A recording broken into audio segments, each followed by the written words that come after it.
Salut à vous, nous partons toujours à la conquête du monde et c'est un grand plaisir pour nous de savoir qu'au travers de cette émission, vous êtes bâtis en tant que conquérants. Et oui, conquérants pour le Seigneur, pour non seulement bâtir les nations, mais surtout contribuer à établir le royaume de Dieu. Et avec notre invité, le pasteur Michel, nous avons commencé à amorcer ce nouveau thème. Nous parlons de disciples conquérants et nous avons, lors de notre première émission, abordé la question de l'appel. Nous sommes appelés à quoi? Quelles sont les missions qui nous sont assignées par le Seigneur? Nous avons continué à parler de la feuille de route du conquérant et bien sûr, il est important de savoir que à cette mission, nous avons des méthodes spécifiques que nous devons mettre en œuvre pour atteindre les buts de Dieu. Et bien sûr, lors de notre dernière émission, nous avons terminé en parlant des lieux de la conquête, car nous ne sommes pas tous appelés à aller forcément aux extrémités de la terre, mais Dieu nous a donné des lieux de conquête spécifiques. Et en ce jour, j'accueille avec beaucoup de joie le conquérant pasteur Michel. Salut à vous et bienvenue. Salut pasteur Eric, c'est un plaisir d'être avec vous à nouveau sur ce plateau et c'est un plaisir de contribuer à la transformation du mindset des disciples du Seigneur Jésus-Christ. La Bible dit que nous sommes plus que vainqueurs et en anglais more than conquerors. Ce qui devrait caractériser le disciple, c'est un état d'esprit de conquérant. Et c'est ce que nous avons l'ambition de produire à travers cette série d'émissions. Un état d'esprit de conquérant et conquérant, nous le sommes véritablement en Jésus-Christ. Pasteur Michel, lors de notre dernière émission, nous avons fait mention justement des outils sur lesquels doit s'appuyer le conquérant pour pouvoir accomplir pleinement sa mission. Et pendant que vous étiez en train de développer, vous êtes attardé sur un point très important, à savoir, le conquérant ne va pas directement à la conquête du monde, mais il y a un certain nombre d'étapes à suivre. Et parmi ces étapes, il y a la conquête des territoires qui sont proches et ensuite les territoires qui sont éloignés. Effectivement, comme je le disais, c'est qu'une conquête bien ordonnée commence par soi-même. Elle commence de l'intérieur vers l'extérieur. Donc, la conquête à laquelle Jésus nous appelle commence par la conquête de soi-même, ensuite la conquête de sa famille, la conquête de sa localité, de sa nation. Avant d'aller jusqu'aux extrémités de la terre, ce serait utopique de parler de conquérir les autres si on ne s'est pas conquis soi-même. Et c'est de ça qu'il sera question aujourd'hui. Justement, nous allons parler de se conquérir soi-même avant de prétendre aller conquérir le monde. Alors, se conquérir soi-même, pasteur Michel. Effectivement, comme j'ai commencé à le dire, c'est d'une importance capitale parce que ce serait utopique de parler d'aller conquérir les autres si on ne s'est pas conquis soi-même. La conquête des pécheurs à Jésus-Christ, la conquête des territoires, des localités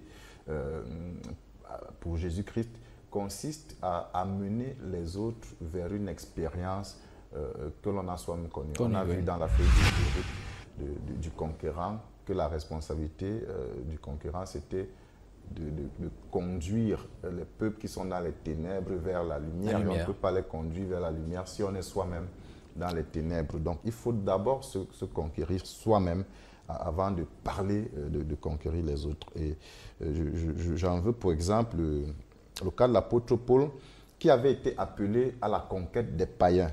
Mais avant d'aller conquérir, voici ce que le Seigneur lui a dit, que lui-même il relate dans le livre de Actes chapitre 26, 17 à 18. Dans la version français courant, il dit « Je te délivrerai du peuple juif et des autres peuples vers lesquels je t'enverrai. Je t'envoie pour que tu leur ouvres les yeux, pour que tu les ramènes de l'obscurité à la lumière du pouvoir de Satan à Dieu. » Donc ce que Dieu dit, c'est que avant de les envoyer, de l'envoyer délivrer ce peuple-là, il fallait que lui-même soit d'abord délivré de ce peuple. Donc Dieu l'envoyait vers les Juifs, mais surtout vers les païens. Il dit, la première chose, c'est que je te délivrerai du peuple juif et des autres peuples vers lesquels je t'enverrai. En d'autres termes, si Paul n'avait pas expérimenté cette délivrance par rapport à ce peuple, il n'aurait pas eu le mandat, l'autorité pour aller les délivrer. On ne peut pas parler de conquête si on ne s'est pas conquis soi-même, si on n'a pas soi-même été délivré des liens qui tiennent captifs les peuples vers lesquels on s'en va pour la conquête. Ce qui voudrait dire en fait, pasteur, que c'est très dangereux de s'engager à conquérir si on n'a pas déjà fait un travail soi-même dans sa vie. C'est très dangereux de s'engager à conquérir pour une raison simple. La Bible appelle le diable l'accusateur. Satan, c'est l'accusateur des frères. L'accusateur. Et quand on lit le livre d'Apocalypse, chapitre 12, verset 10, j'ai entendu dans le ciel une voix forte qui disait « Maintenant le salut est arrivé, et la puissance et le règne de notre Dieu et l'autorité de son Christ, car il a été précipité l'accusateur de nos frères, celui qui les accusait devant Dieu jour et nuit. » Donc, Satan signifie l'accusateur. Et son activité principale, c'est d'accuser les frères devant Dieu jour et nuit. Et ne pas se conquérir soi-même, ne pas conquérir les divers domaines de sa vie, de son être, que l'on va voir par la suite, c'est donner à Satan des chefs d'accusation devant Dieu jour et nuit. C'est bien évidemment, il va accuser qu'il y ait des faits fondés ou pas, mais c'est encore mieux qu'il accuse sur la base des faits non fondés. Mais si nous lui donnons nous-mêmes des arguments pour nous accuser, ce n'est pas à notre bénéfice. Donc, c'est dangereux. Et puis, on a vu plusieurs cas de figure où des personnes se sont engagées à aller conquérir des personnes par rapport auxquelles ils n'étaient pas délivrés. Je pense à quelqu'un qui a reçu divinement l'appel d'aller conquérir les prostituées alors qu'ils n'étaient pas délivrés de l'immoralité sexuelle. Et c'est plutôt les prostituées qui l'ont conquis. Donc, il y a des conquêtes vers lesquelles il vaut mieux ne pas s'engager si on ne s'est pas soi-même conquis dans ce domaine-là, au risque d'être conquis dans la démarche. Justement, ce qui m'amène à vous poser la question, Pasteur Michel, quels sont les territoires qu'il faut conquérir dans nos propres vies? Alors, c'est important de s'engager à conquérir l'ensemble des territoires de notre vie. Mais il y a des domaines qui sont importants. Pour moi, le premier domaine à conquérir, c'est sa destinée. Ce qu'il faut savoir, c'est que chacun d'entre nous Dieu a un projet pour chacun d'entre nous. En parallèle, le diable a aussi un projet pour chacun d'entre nous. Et les projets du diable, il les véhicule en général à travers notre lignée ancestrale. Si nous sommes descendants de parents impies qui n'ont pas connu le Seigneur. Donc, en général, ce sera le véhicule des projets du diable pour nous. Alors que Dieu a des projets du diable contre nous. Alors que Dieu a des projets pour nous. La première chose qu'il nous faut conquérir, c'est l'accomplissement de ce projet-là, de notre destinée. Et quand vous vous souvenez de ce que Jésus avait dit à Simon quand il était sur le point de mourir, il lui a dit, Simon, Satan vous a réclamé pour vous tribler comme le froment. Mais il dit, j'ai prié pour toi afin que ta foi ne défaille point. Qu'est-ce qui était en jeu? C'était la foi de Simon. Et c'était la destinée de tout ce groupe apostolique-là. Jésus dit, j'ai prié pour toi afin que ta foi ne défaille point. Et toi, quand tu seras affermi, quand tu seras converti, affermis tes frères. Donc, il y avait un combat autour de la destinée de Pierre et de toute cette équipe apostolique que Jésus avait suscitée pour la propagation de l'évangile sur la terre. Donc, Jésus a mené le combat, il a prié pour eux et il a obtenu la victoire en leur faveur. Donc, il y a des personnes pour lesquelles le diable a une destinée qui a déjà été proclamée parfois depuis des générations sur des hôtels familiaux, ils appartiennent à des alliances dans lesquelles ils ont été impliqués et qui, dans une certaine mesure, les orientent vers une certaine destinée qui n'est pas celle de Dieu.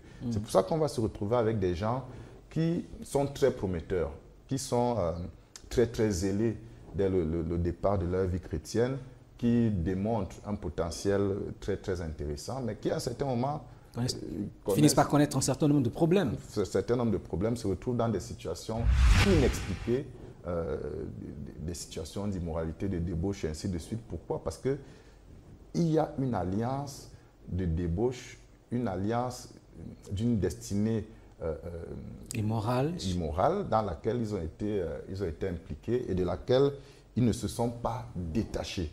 Donc, prétendre aller délivrer ce peuple qui est lié par cette alliance sans s'être soi-même délié, c'est utopique. Donc, il faut conquérir sa destinée.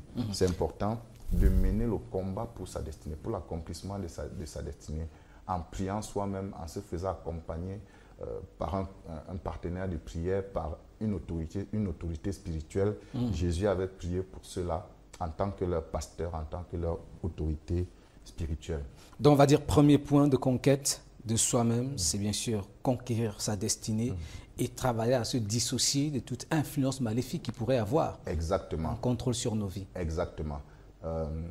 Et ça, c'est très, très important. On va peut-être en parler dans une émission future, mais il y a des cas de figure où des personnes ont carrément des esprits qui les guident sans qu'ils n'en soient conscients, mais qui sont envoyés vers eux depuis des lignées ancestrales.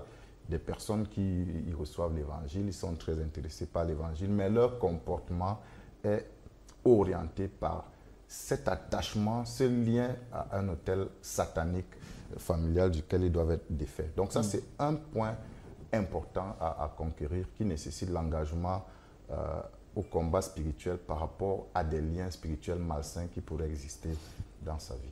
Un attachement qu'il faut briser forcément pour pouvoir justement être efficace dans le combat. On revient à vous tout à l'heure, Pasteur Michel, mais avant cela, on va retrouver la grande chorale d'Integrity for All qui, en ce jour encore, nous exécute un cantique qui va certainement apporter beaucoup de joie dans nos cœurs. Nous vous retrouvons juste après, chers téléspectateurs, pour la suite de cette édition d'Oasis.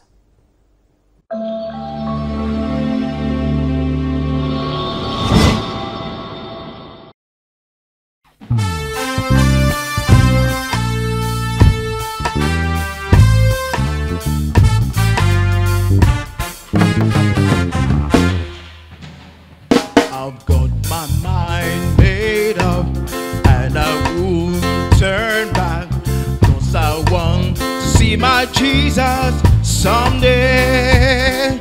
I've got my mind made up and I won't turn back, 'cause I want to see my Jesus someday. I've got my mind made up, yeah.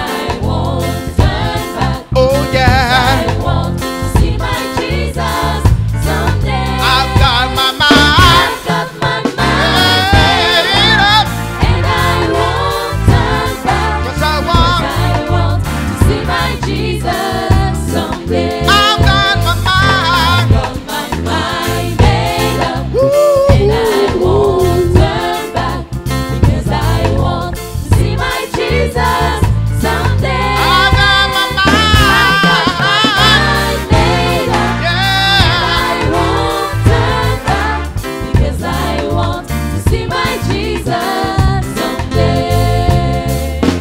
Goodbye world, I stay no longer with you. Goodbye pleasures of sin, I stay no longer with you. I made up my mind to go God's way the rest of my days. I made up my mind to go God's way the rest of my days. Oh, goodbye world, My world, yeah. I stay no longer with you. My Goodbye pleasures of sin, sin. stay no longer with you. I made up my mind to go God's way the rest of my life. I made up my mind. Made up my mind to go God's way the rest of my life. Born, born, born again. Thank God I'm born again. Born, born, born again. Thank God I'm born again. Born, born, Born, born, born again. Thank God I'm born again. born again. Born, born, born again. Thank God I'm born I'm again. born again. Born, born, born again. Thank God I'm born again. Hallelujah. Born, born, born again. Thank God I'm born again. Born of the water, spirit and the blood. Thank God I'm born again.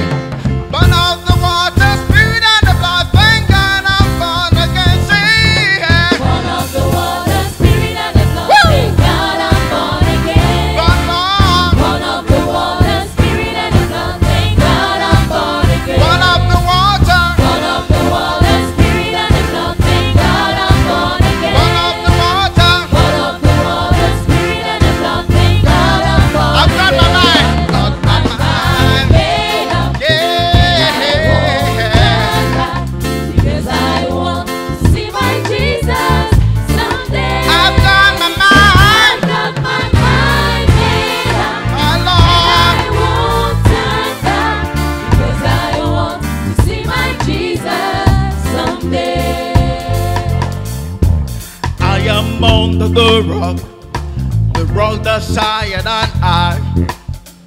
Go tell my enemies I am under the rock. Jehovah hide me under the rock. Go tell my enemies I am under the rock. Hallelujah. Under the rock. Say The rock is higher than I. hallelujah. Jehovah hides me. I am under the rock. Go tell my Go enemies. tell my enemies I am under the rock. Jehovah hides me. I am under the rock. I am under the rock. I am under the rock. The rock The is rock is higher than I. hallelujah. Jehovah hides me. I am under the rock. La, la, la. Go tell my enemies I am under the rock. Jehovah hides me. I am under the rock. Jesus' name so sweet, Emmanuel name so sweet. Say, Jesus' name so sweet. Emmanuel's name so sweet. oh, Jesus' name so good, Emmanuel name so good. Say, Jesus' name so sweet.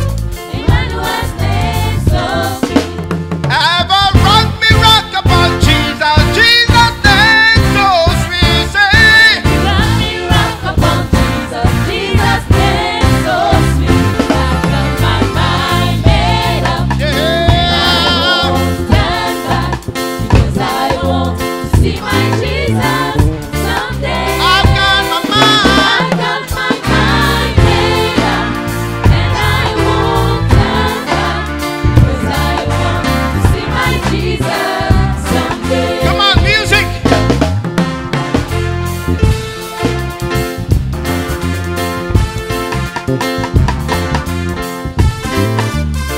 I've taken a decision.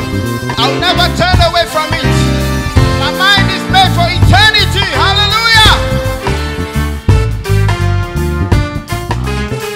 For the last time, I've got my mind. I've got my mind made up. And I won't Turn back because I want to see my Jesus someday.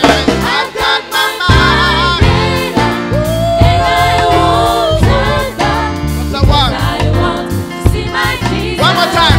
someday. I've got my mind. My mind made up, and I won't turn back. Cause I I want. want to see my Jesus someday. I've got my mind. I got my mind made up, And I won't turn back.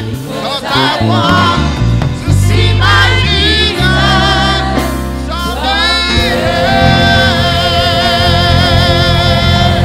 Hallelujah.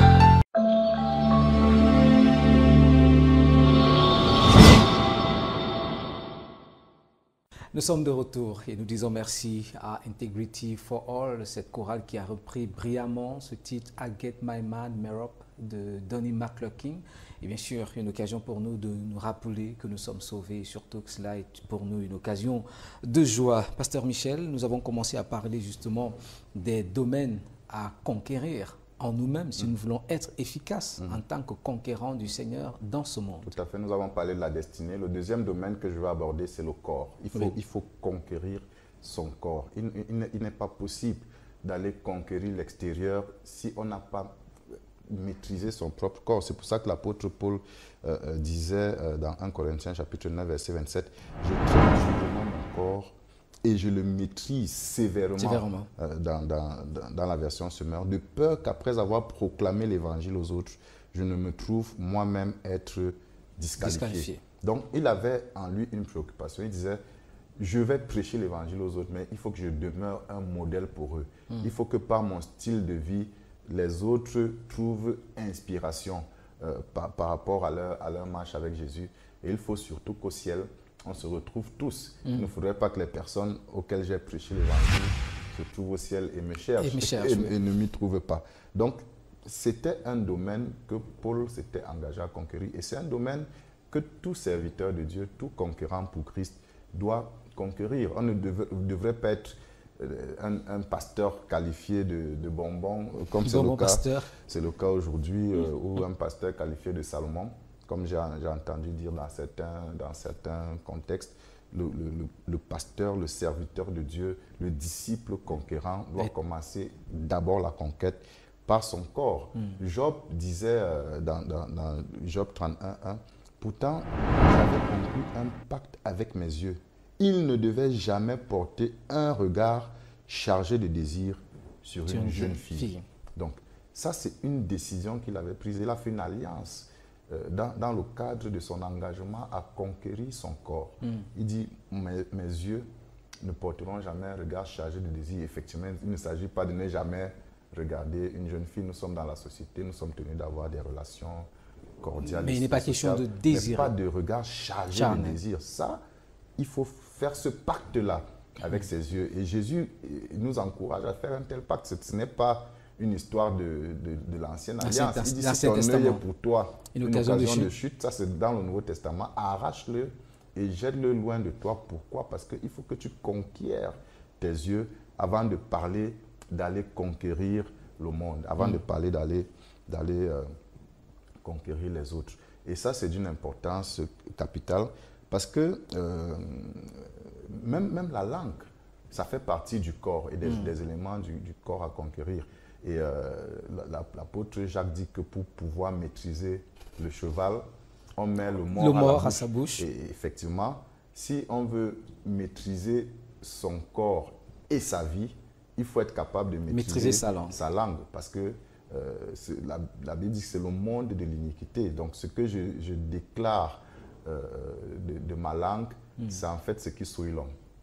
Ce n'est pas ce qui entre va dans le lieu secret, mais c'est ce qui sort. C'est ce qui sort de ma bouche à travers mes proclamations, à travers mes paroles. Donc, je ne peux pas parler d'aller conquérir les autres si je suis un chrétien qui se querelle, si je suis un chrétien prompt à insulter, à médire, si je suis un chrétien prompt à calomnier, à médire, si je suis un chrétien prompt à porter des faux témoignages, des fausses accusations. Je ne peux pas prétendre aller conquérir les autres. Il faut d'abord que j'ai la maîtrise, la maîtrise de ma langue et de tous les organes de mon corps. Après, il y a un autre domaine de maîtrise qui est d'une importance capitale et qui est même lié au premier, c'est sa réputation. Quand on lit dans le livre de Proverbes au chapitre 21, verset 1, il dit « La réputation est préférable à de grandes richesses et la grâce vaut mieux que l'argent et que l'or. » Donc la réputation, c'est un capital que le chrétien doit préserver et doit investir dans le domaine de la conquête du monde, de la conquête des perdus pour Christ. En réalité, ce qui va nous rendre crédibles aux yeux des personnes à qui nous parlons, c'est notre réputation. Et je voudrais vous dire, les entreprises aujourd'hui investissent beaucoup d'argent sur leur réputation, sur leur image. L'image et la préservation de l'image d'une marque, c'est tout un métier, c'est toute une profession. Et il faudrait que le chrétien sache que c'est un domaine d'une importance capitale de sa vie. C'est couramment qu'on dit, ok, ce que les hommes disent, je m'en fous. Ce que les hommes pensent de moi, je m'en fous. Mais la Bible dit à ceux qui aspirent à devenir évêques ou diacres, qu'il faut qu'il ait un bon témoignage, même de ceux du dehors. Ça veut dire que dans son quartier, il faut qu'on dise du bien de lui. C'est un homme de paix, c'est un rassembleur. Qui s'occupe bien de sa maison. Qui s'occupe bien de sa maison. C'est un homme sympathique qui intervient quand nous sommes en difficulté, ainsi de suite. Il faut qu'il ait un bon témoignage. Si dans son quartier, il est reconnu comme un homme adultère, comme un coureur de jupons, ainsi de suite, et qu'il vienne prêcher l'évangile aux autres, cette réputation-là ternit déjà l'image de l'évangile qui vient prêcher. L'évangile qui vient prêcher, ça annule par avance sa prédication. Donc, le chrétien doit être conscient de ce que sa réputation, c'est un domaine de conquête. Il faudrait conquérir sa réputation par son caractère, conquérir sa réputation par son comportement, mais conquérir sa réputation aussi par la prière. Parce que la réputation, c'est un domaine de combat spirituel.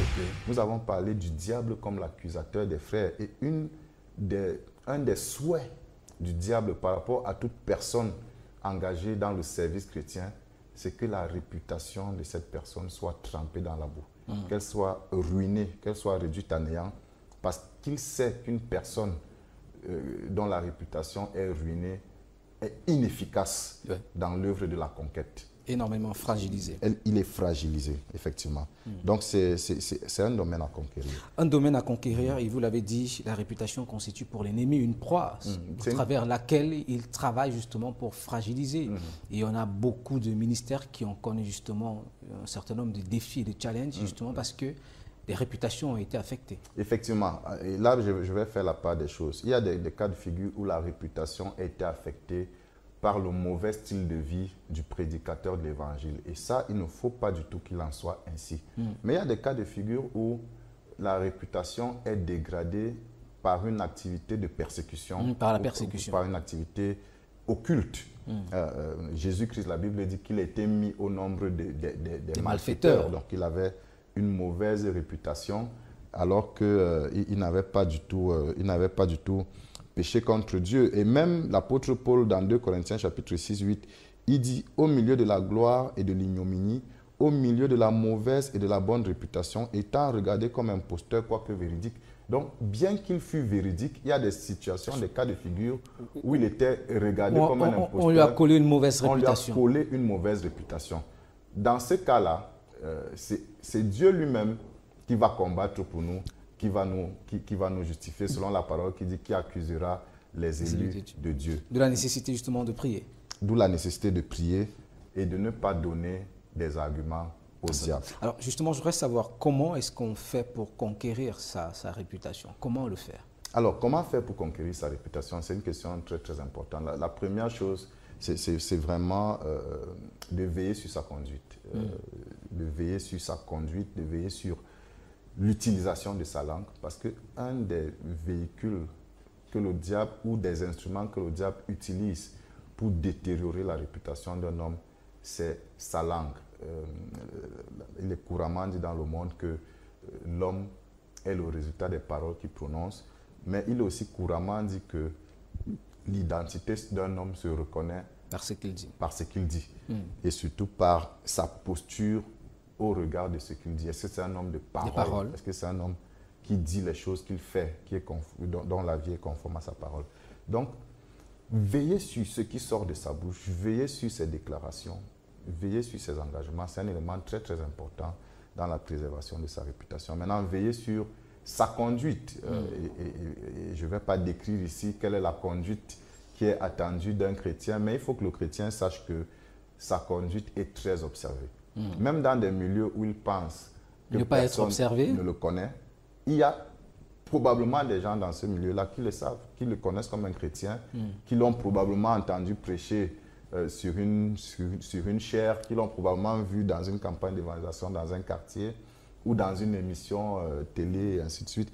Il faut que le chrétien soit conscient du fait qu'il est un homme observé et qu'il n'est pas libre de faire ce qu'il veut comme bon lui semble. Et par conséquent, qu'il veille sur sa conduite. Troisièmement, il faut qu'il veille sur sa réputation par la prière, parce que la Bible parle de la parabole de la bonne herbe et de l'ivraie. Et l'ivraie a été semée dans le monde pendant que les gens dormaient. Et l'ivraie peut être semée dans la vie du chrétien pendant qu'il est endormi, pendant qu'il ne prie pas. Et c'est pour ça que Jésus avait aussi dit à ses disciples, veillez et priez pour que vous ne tombiez pas dans la tentation. La prière, elle est importante pour préserver le chrétien de tomber dans la tentation, mais elle est aussi importante pour empêcher que le diable n'exploite des brèches pour ternir sa réputation. De la nécessité justement de prendre du temps avec le Seigneur. Nous insistons sur ce point qui est très important, et veiller également sur son attitude, car on a souvent tendance à croire que plus nous maîtrisons la parole, moins nous avons à faire attention à nous. Mais l'apôtre Paul disait, et vous l'avez rappelé, qu'il veillait sur lui-même, il traitait durement son corps. Et nous sommes appelés à agir ainsi. Pasteur Michel. Je voudrais dire un dernier mot avant qu'on ne se sépare. Un des domaines importants de la conquête de soi, c'est la conquête de sa famille. Et il faut que tous ceux qui sont engagés à la conquête se rassurent qu'ils aient d'abord conquis leur famille. Je connais l'histoire d'un homme qui fouettait son épouse et qui l'enfermait dans la maison. Et il prenait les traités pour aller prêcher l'évangile, pour aller distribuer. Une telle conquête sera infructueuse parce que la conquête du monde commence d'abord par la conquête de soi-même, de son épouse et de ses enfants. Et je voudrais vous encourager à faire l'expérience de demander à votre épouse ce qu'elle pense de vous, ce qu'elle pense de votre vie chrétienne, à demander à vos enfants ce qu'ils pensent de votre vie chrétienne. Ou si vous n'êtes pas marié, posez la question à votre frère, à votre soeur, vous serez surpris. Dans une certaine église, on avait posé la question aux épouses des dirigeants de l'église, est-ce que vos maris sont des chrétiens? Ils étaient des pasteurs. Et 50% ont estimé que leurs maris sont des non-chrétiens. Donc, ça peut arriver que votre épouse vous considère comme un non-chrétien. Comme un non-chrétien pendant que vous avez la conviction que vous êtes en train de gagner le monde. De gagner le monde à Jésus-Christ. Donc, la conquête de la maison, la qualité de la relation qu'on a avec son épouse, avec ses enfants, avec ses frères, avec ses sœurs, avec ses parents. Même si on n'est pas marié, si on a encore un enfant, ça contribue également de la conquête du monde. Ce qui nous donne de comprendre en fait qu'en tant que conquérants, nous avons une grande responsabilité, Pasteur Michel. Nous avons une très très grande responsabilité. Nous ne vivons pas pour nous-mêmes. Nous vivons ayant un impact sur les autres. Les autres nous observent et peuvent faire le choix pour ou contre Christ uniquement sur la base de notre façon de vivre, de notre conduite. Et il faudrait que nous en soyons conscients et que nous assumions notre responsabilité dans le bon sens. Il ne suffit pas juste de dire qu'on est chrétien parce que peut-être on va à l'église où on fait des proclamations, mais il faut le démontrer également par son attitude. Effectivement. Alors nous allons prier pour sortir de cette édition, pour toutes ces personnes qui peut-être ont du mal à affirmer ou alors à conquérir un certain nombre de domaines de leur vie. Nous voulons prier avec eux. Nous allons prier. Je vais t'encourager à faire cette prière, sachant que Dieu est avec toi là où tu te trouves. Il ne t'abandonne pas, il ne te délaisse pas. Ce n'est pas parce que tu connais une faiblesse dans un domaine quelconque de ta vie que tu es rejeté par Dieu. Bien au contraire, sache que sa grâce te suffit dans ta faiblesse et sa puissance se manifeste là où tu es faible. Et elle est prête à se manifester maintenant pour te libérer de ce domaine de faiblesse qui est un danger pour ta réputation, qui est un danger pour la conquête et l'œuvre de la conquête dans ta vie. Nous allons prier pour toi. Au nom du Seigneur Jésus-Christ, nous proclamons la victoire dans la vie de chacun des téléspectateurs qui nous regardent. Et nous proclamons l'échec des activités de Satan par la puissance du sang de l'agneau. La parole de Dieu déclare: le péché n'aura plus de pouvoir sur vous. Parce que vous êtes non sous la loi, mais sous la grâce.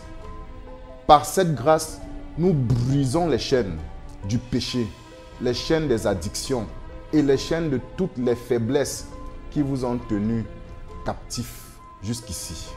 Et au nom puissant de Jésus-Christ, nous prions pour amener à l'existence dans vos vies la victoire que Jésus a acquise pour vous à la croix. Que votre expérience soit changée pendant que votre intelligence a été transformée par ces paroles que vous avez reçues en ce jour. Au nom de Jésus-Christ. Amen. Amen. Nous disons merci au pasteur Michel et merci. C'est un plaisir de servir, pasteur Eric. À tous ceux qui ont été avec nous dans le cadre de cette édition. Nous croyons que vous êtes restaurés et surtout rétablis dans votre réputation. Laissez le Seigneur faire toutes choses et disposez-vous tout simplement à vous laisser bâtir par lui et lui-même. Il vous conduira selon sa volonté. On se dit à bientôt, pasteur Michel. À bientôt, pasteur Eric. Que le Seigneur bénisse. Shalom. Shalom.